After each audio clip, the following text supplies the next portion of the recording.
Hello, everybody. Welcome back. It's your usual host, Strongo Karis of the Black Bulls Night Squad at twitch.tv or Ravenson on TikTok. And today we are playing another Digimon card game match. I'm on the left playing Blue-Red Gammamon, or Red+Blue rather, if you'd want to be more specifically appropriate. Anyways, and the gentleman here on my right is a newcomer to the game. This is like their first game, I believe, or second game. And so you'll see me kind of helping them out throughout this match a little bit because they were trying to learn. We are playing at locals, and I did not just want to flat out clobber them.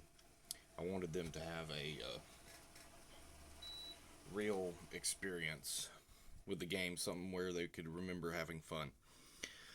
So you'll see me occasionally point out something to him and be like, "This is how this works. This is how that works." For example, I'm showing him how the memory gauge works, so that he understands how turns pass and stuff like that.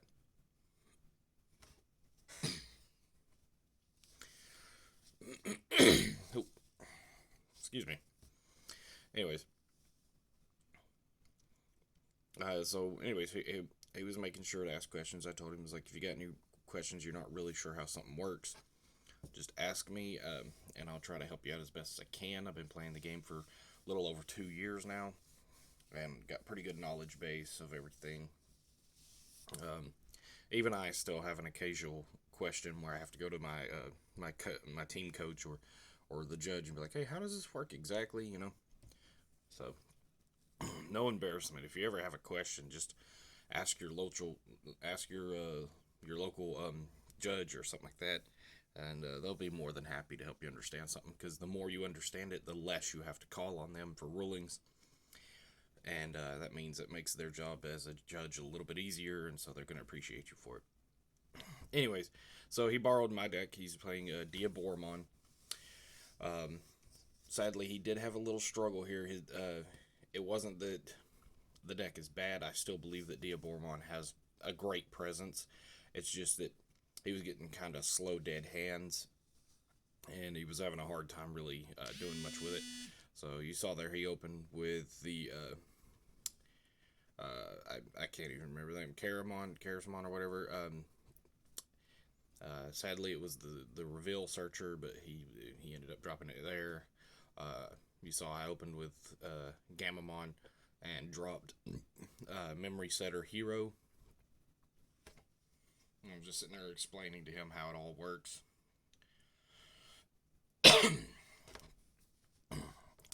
And just trying not to overload him at the moment.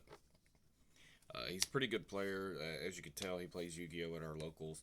A couple of weeks now, he's been, coming over and watching us play the Digimon tournaments, and kind of, I could tell he was getting curious. I was like, "Hey, if you want to borrow my deck today, we're just having a fun tournament, no paid entry or nothing." He's like, "All right." So he jumped in.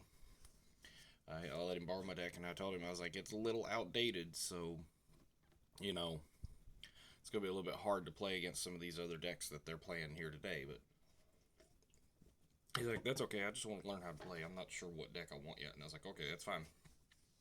I wanted to let him borrow D Reapers, but I still have a proxied card in there. I gotta find one more copy of Kari to put in that deck to make it 100% complete. Ultimately, by the end of the day, he did say he had a lot of fun. He likes the deck. I told him what all cards it needs to be finished, and he was like, "I might get that deck off of you. That way I could, upgrade it." I was like, "Yeah, but it's my baby." That was my first competition deck, and my first deck I 100% completed in the game of Digimon. Back when it was expensive, I kept pulling every time I got a tournament pack by getting in tops or anything. I would always get the promo Diaboromon, and everybody would get mad at me because I kept pulling it and everybody else couldn't.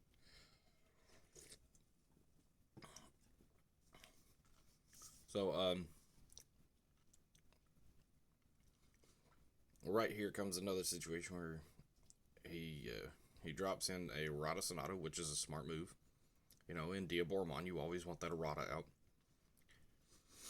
And then he hard drops a Kurisarimon, and I was just like, nah, man. Yeah, I was explaining there how the tokens work. And he's like, oh, okay, so you token spam and get a whole bunch of your resources back. And I was like, yeah, that's kind of the goal.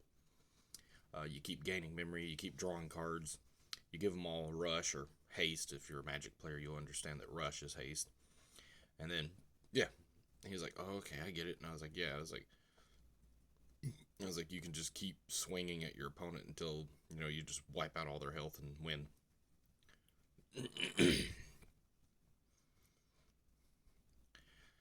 So, again, he was still kind of questioning things. He was not 100%. I wasn't trying to push too hard. I was like, it's okay, man.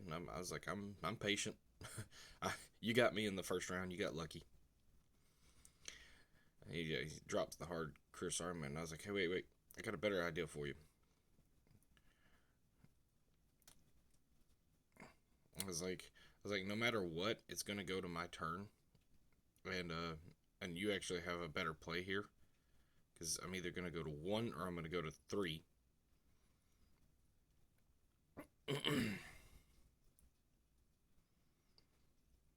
And that way you can just your guy will be protected back there in the back. He was like, oh, I didn't know he could go on top of him. I was like, yeah, he's level 4 and that guy's level 3.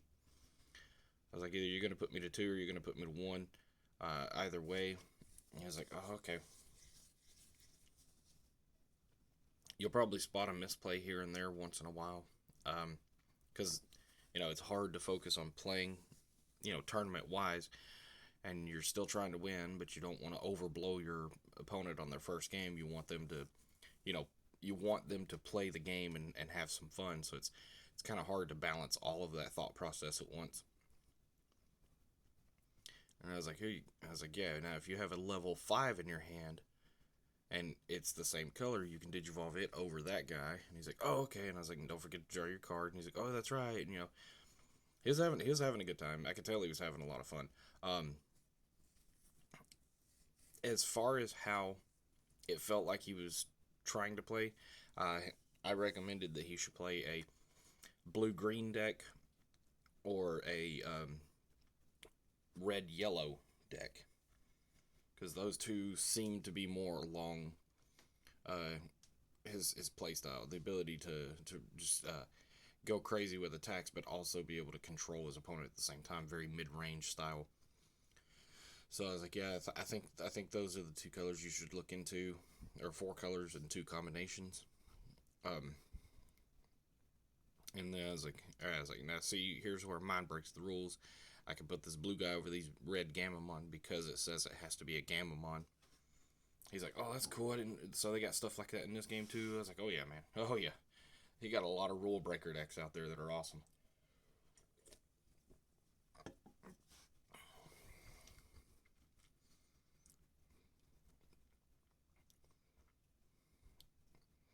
So,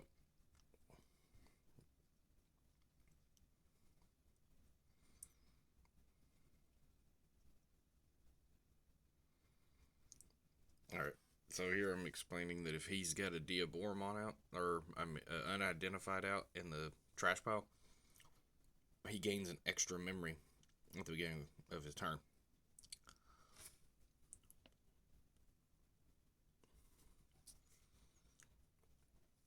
It was pretty cool. So we got the Kaus Gammamons, we got the Cordramon there, we got the Beetle Gammamon there, um, and he's getting ready to throw out a Diaboromon. I was like, all right, hang on just a second. You don't want to do that. You want to push him up first, and then you want to digivolve him. He's like, oh, okay. And I was like, and now suspend your Errata Sonata.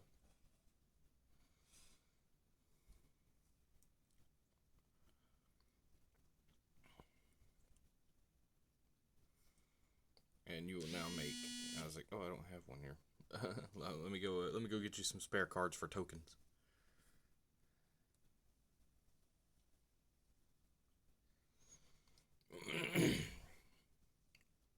I was like, so there's token number 1, and then when digivolving, get another one. I was like, and every time you bring out one of these extras, you gain a memory. So it's still your turn.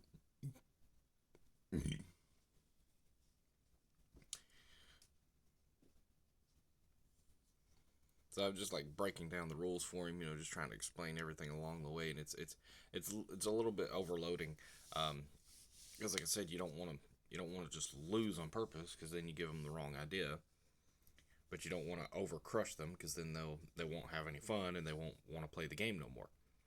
So you can see here that I'm carefully, cautiously trying to play as full as I can, but explain to them how their deck works and give them advantages.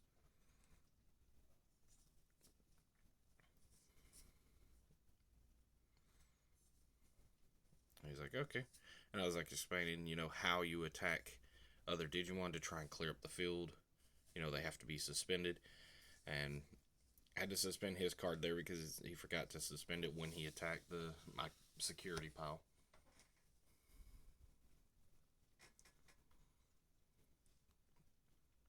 I do apologize for not having as much energy as I normally try to push into this. It's just I'm sitting here trying to explain things along the way, and I was like, all right, I'm gonna show you option cards and how they interact. I was like, this card reduces its cost by 1 for every, Digimon you have out. And since you have a grand total of 3, it costs me 3 instead of 6. And all it will get rid of is your tokens, because they're the only things that have low enough power to be nuked. Yeah. I was like, yeah, your big guy's safe. Those 2 tokens die.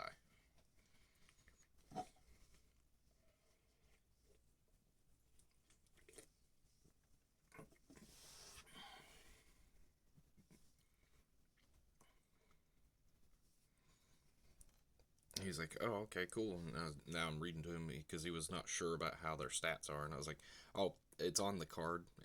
Like any Diaboromon that typically makes you a token, it explains what the power and all that of the token is.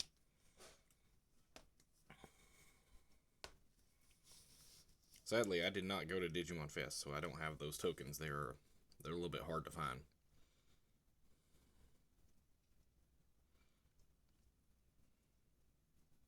I was like, oh, my dude dies. That's big enough to kill him. I was like, that goes to the trash pile. Like I said, he'd never really played before. I think he said he played the phone app one time.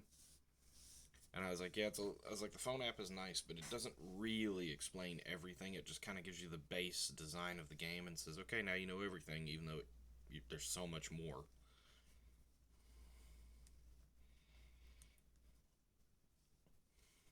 I've always believed that the phone app should have a full blown interacting play of the game, but it should be like 2 sets behind the American release. That way, it won't kill the physical card game, because it'll be so far behind that you won't get to play with any of the current cards or the newest cards or the new cards coming out soon.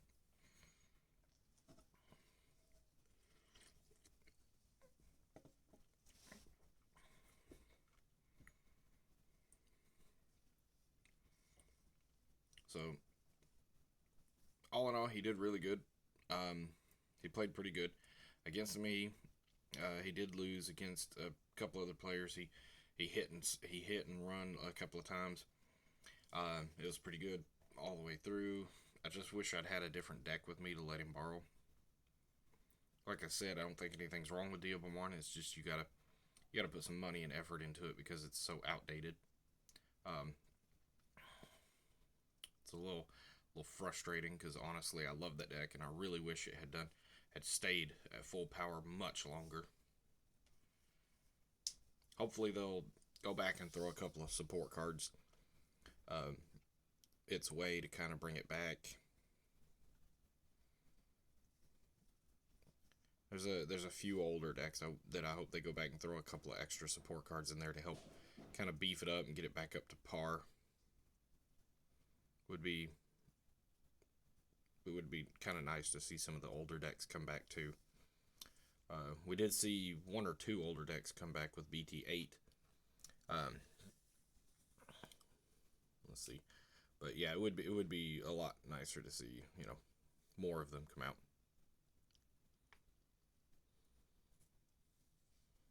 Right here, he's sitting there trying to decide what he should do. I was like, you're kind of backed into a corner here. I was like, if you have anything at all, like maybe the 8 drop to nuke my board, you'd be able to de-digivolve Beta Gammamon and nuke off, and I'd have just one level 4 left.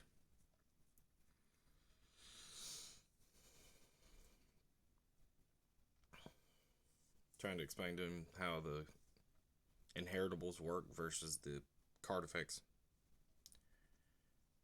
He's like, I'm gonna attack your dudes, so that way you only have 2 attackers.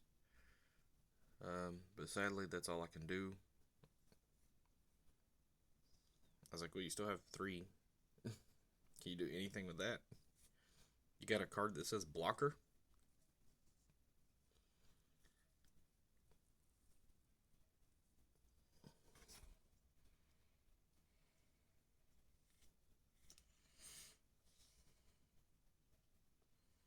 Dropping the Izzy there to take a look.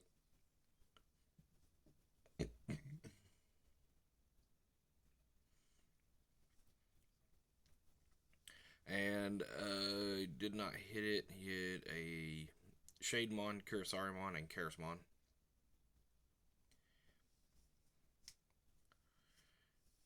So he did get his 1 memory back. Pretty sure. I was like, it's still your turn. You still have a chance to make a play.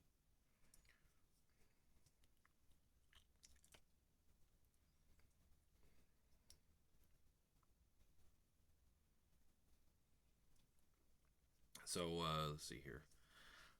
I do believe I ended up just winning anyways, but like it would have been nice if he could have dropped a blocker there and bought himself an extra turn. And he's just like, I can't do anything past. So I was like, that's okay, no big deal. First game, don't overthink it. I was like, I'm not gonna overkill you, question mark, per se. I'm just, practice makes perfect here, so I'm gonna play out my turn the way I should to help me stay in top shape. So I promoted out, and I was like, okay, now let's just attack. I was like, okay, break the security. Nothing happened, and I could attack with anything. I was like, I'm gonna demonstrate to you what a hybrid is, and just attack you with it. And he's like, oh, okay, cool. They digivolve over tamers. I was like, yeah, it's kind of a unique mechanic. So that was game 1, everybody. So here we are in game 2, and I decided to speed things up here to help us reduce dead air time. Should have probably thought about that in the first half, but oh well.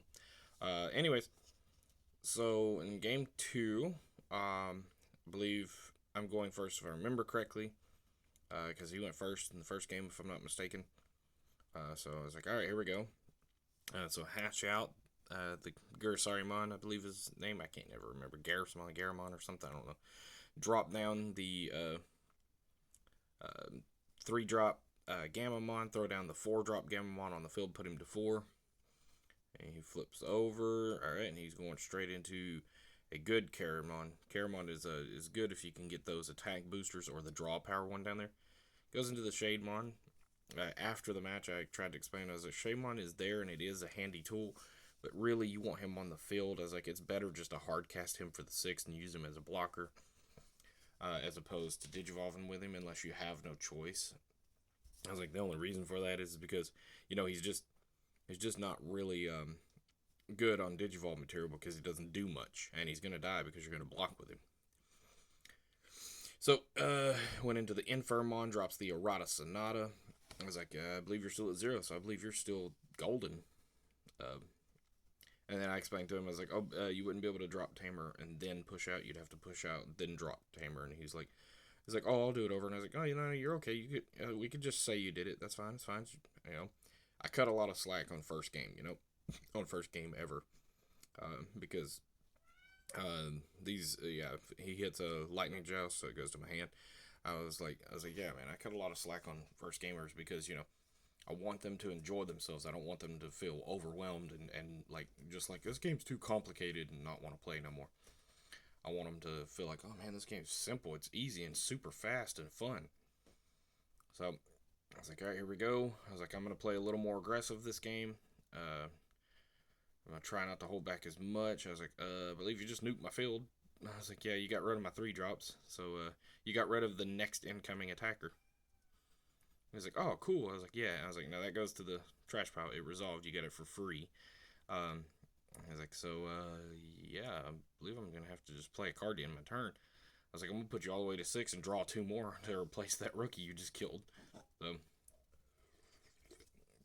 So the Cordramon to pick up the extra. And I was like, just so you know, you get extra memory because, Errata Sonata. Um, let's see here. And I was like, oh yeah, your Infirmon. It's still suspended. Randomly, somebody come over and paid me a little bit of money they owed me. I was like, oh yeah, I forgot all about it. I was like, oh, I got eating money now. So I was like, all right, you dude's unsuspended here. I was like, now here's some ideas. I was like, you could either attack my Gammamon and get rid of 1 more attacker, or you could try and go in for my health. He's like, I'm gonna play this guy, and I was like, okay, good play, good play. I was like, if they're all black, you gain 1 back, but you did. I was like, you're still at 3, which means you have plays. I was like, there's your searcher. That's gonna help you try and hunt down the Diaboromon you're needing.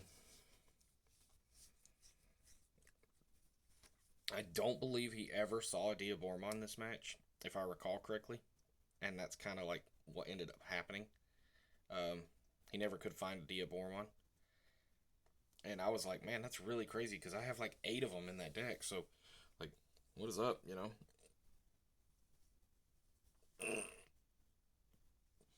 He's like, yeah, I'm gonna attack your guy, and then I'm just gonna pass turn. And I was like, okay. I was like, I'm gonna play Gravity Rush.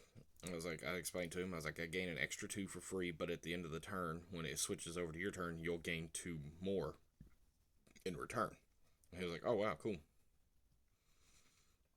I was like, I'm gonna crash into security, and then he flips over Apocalypsemon, Armageddonmon, whatever, and I was like, oh well, my dude's deader than hell. And I was like, alright, so it's in the trash pile. I was like, now swinging here, cracking your security. I was like, oh, okay. I was like, you can't de-digivolve this. And I was like, sadly, you don't have a Diaboromon out, so you don't get to make a token. And he was like, oh man. I was like, yeah, I know.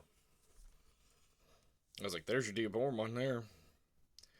I was like, well, I'm out of attackers, and you successfully wiped my board. So, your go. He's like, yep. And then, long story short, he ended up going into he had a good setup. And if I remember correctly, at the end of the match, when he showed me his hand, he's like, I have a beautiful hand. I was like, yeah, but just couldn't get that Diaboromon. I don't understand what happened there.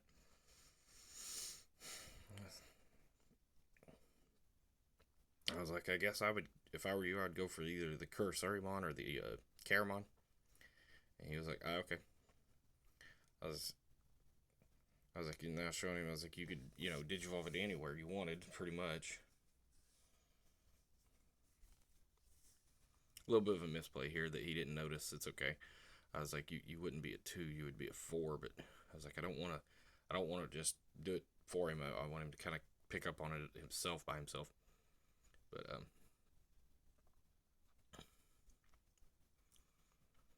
I was like, the goal here is to gain that memory. You want to get one Infirmon on him as quick as possible, so you can start gaining the memory every time you play a Diaboromon.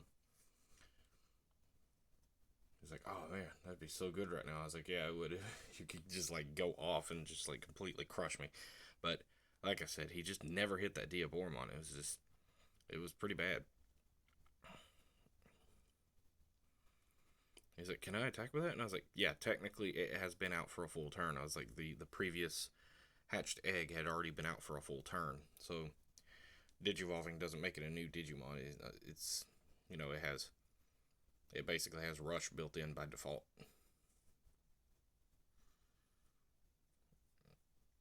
So, swings. I was like, it'll still be suspended, but you do get to draw and you do get effects. I was like, there you go. I was like, see how this works? I was like, if you play another one of these, you get to gain a memory, you get to draw a card, and all that. He's like, oh man. I was like, I was like, yeah, it just sucks you're not hitting those Diaboromons, which is hurting so bad. I honestly felt pretty bad there. I was like, God, I'm gonna give him one more extra turn just to see if he'll hit one. I was like, I really want to see the deck like go off.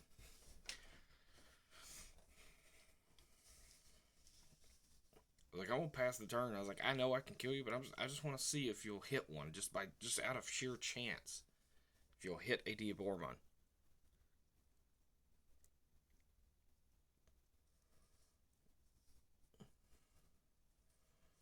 He's like, no, I didn't hit no Diaboromon. I ended up just being, overall just dead. And I was like, man, so sad. Like, I was like, that really does hurt me. I was like, I'm. And then he hit that last card. He could have killed me with that Gammamon, and I was like, kill the Gammamon? He was like, oh. I was like, yeah. What are the odds? That was terrible.